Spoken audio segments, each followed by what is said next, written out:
रमेश बिदुड़ी तो एक कुख्यात नाम है। मैं कुख्यात इसलिए बोल रही हूँ क्योंकि ये पहली बार ऐसा नहीं हुआ कि रमेश बिदुड़ी ने इस तरह के बयान दिए। तमाम इस तरह की स्टेटमेंट आपने रमेश बिदुड़ी की तरफ से सुनी होंगी, तो ये पहली बार नहीं। और प्रमोशन तो इनके लगातार इन्हीं आधार पर होता है कि जो जितना मुसलमानों को गाली देगा, जो जितना दलितों के प्रति जहर उगलेगा, जो जितना दलितों को लेकर कहीं ना कहीं ऐसी बयानबाजी करेगा कि दलित प्रताड़ित हो, अपमानित हो, ऐसे लोगों का लगातार प्रमोशन होगा। और अब इंतजार है, अब देखिए कि रमेश बिदुड़ी को कहाँ से कहाँ पहुँचाया जाता है। लेकिन अगर हम सही रूप से तो देखें, आज बहुजन समाज की डेफिनेशन बहुजन समाज नहीं रही। जो डेफिनेशन साहब मान्यवर काशीराम के समय में थी या बाबा साहब के समय में थी, अगर आज उस डेफिनेशन को हम देखें तो वो नहीं। आज तमाम मंच बने हुए हैं, तमाम नेता जन्मे हुए हैं। आज कहीं ना कहीं हर व्यक्ति अपने समाज का नेतृत्व कर रहा है, अपने समाज को लेके आगे बढ़ रहा है। वो कहाँ बहुजनों की बात कर रहा है, और नई संसद में यही हो रहा है। ये होगा नहीं, ये हो रहा है क्योंकि जिस तरह से आपने देखा महिला आरक्षण को लेकर वहां पर बात चल रही थी, की बात कर, और महिला आरक्षण भी कौन सा महिला आरक्षण,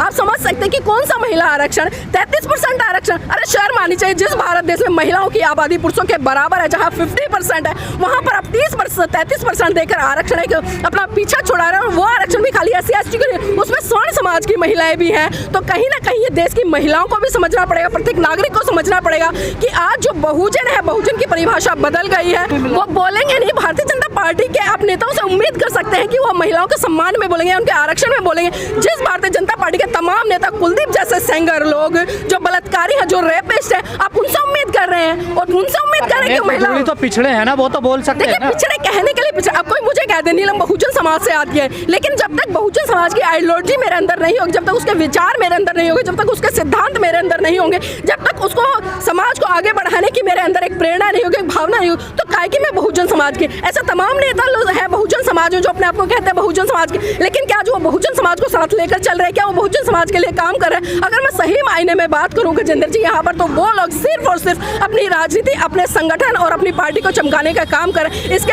अलावा उनको कोई फर्क नहीं पड़ता कि आज बहुजन समाज का तबका कहाँ जा रहा है, किस दिशा में जा रहा है, उनको क्या दिशा देनी चाहिए। बाबा साहब ने कहा था इस देश में प्रधानमंत्री जी मन से माफ कर पाएंगे रमेश बिदुड़ी को? देखिए, मन से जो इस व्यक्ति की शय पर ये सारी चीजें हो रही हो, आप उससे उम्मीद कर रहे हैं कि वो माफ कर पाएंगे। मैं बार बार कह रही हूँ, चाहे मणिपुर की घटना हो, कठुआ की घटना हो, उन्नाव की घटना हो, या अभी जिस तरह से नू की घटना हो, या अभी पिछले दिनों जिस तरह से दिल्ली की घटनाओं में कौन सम्मिलित था? इसमें कहीं ना कहीं प्रत्यक्ष रूप से भाजपा और RSS के लोग सम्मिलित थे। तब मोदी जी दो शब्द नहीं बोलते हैं, तो इस घटना पर आप उम्मीद लगा रहे हैं कि जो दिल से माफ कर पाएंगे। देखिए, कहने के लिए लोग कुछ है और करने के लिए कुछ और है। जब ये मंच पर चढ़ते हैं, मायावती मिलने नहीं आई हैं, कुमार दानिश अली से राहुल गांधी मिल आए हैं।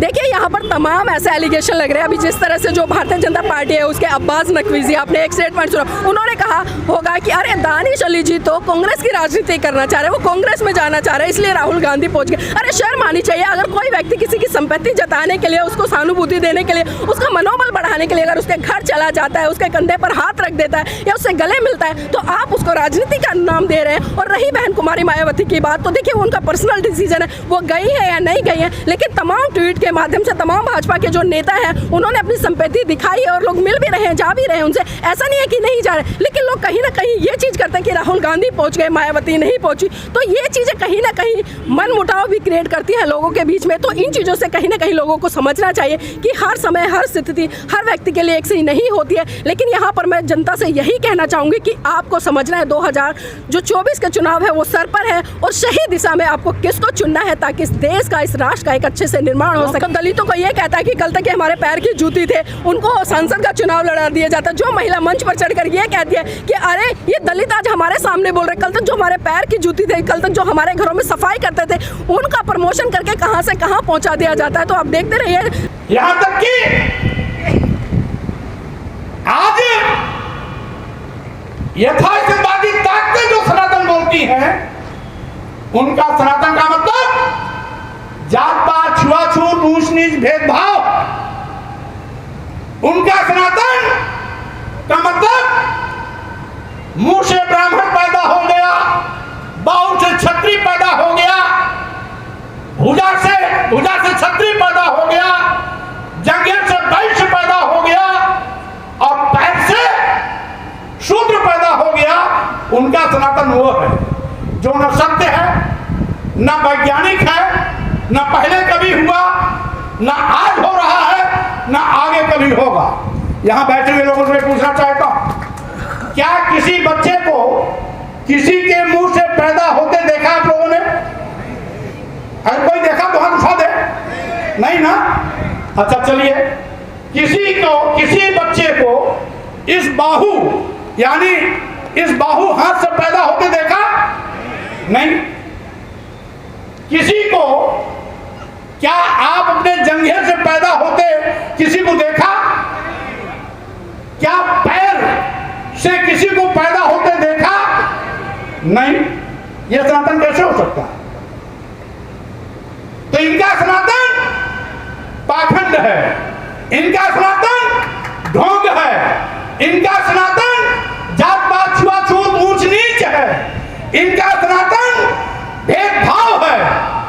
और इसीलिए हमारे सनातन और उनके सनातन में अंतर है। भगवान बुद्ध ने कहा था कि बैर को बैर से नहीं खत्म किया जाता सकता, यानी शत्रुता को शत्रुता से खत्म नहीं किया जा सकता। अगर शत्रुता को खत्म करना है तो प्यार के लिए हाथ बढ़ाना पड़ेगा। आप उसको सम्मान देकर के अपना बना सकते हैं, तलवार चला करके उससे आप हाथ नहीं मिला सकते। मित्रता भाव बढ़ानी पड़ेगी, भाईचारा बनाना पड़ेगा, दोस्ती भाव पैदा करना होगा और अपनी मित्रता का भाव उसके मन में पैदा करना होगा। तब दुश्मनी खत्म होगी। दुश्मनी से खत्म नहीं होगी। इसीलिए साथियों, मैं आपसे कहना चाहता हूं, मेरा मकसद है, अगर आप सत्यशोधक समाज के इस कार्यक्रम में आए हो तो ज्योतिबा फुले जी चाहते थे कि आप सत्य को जानो और जानो तब मानो। यही बुद्ध भगवान कहते थे, तथागत बुद्ध यही कहते थे।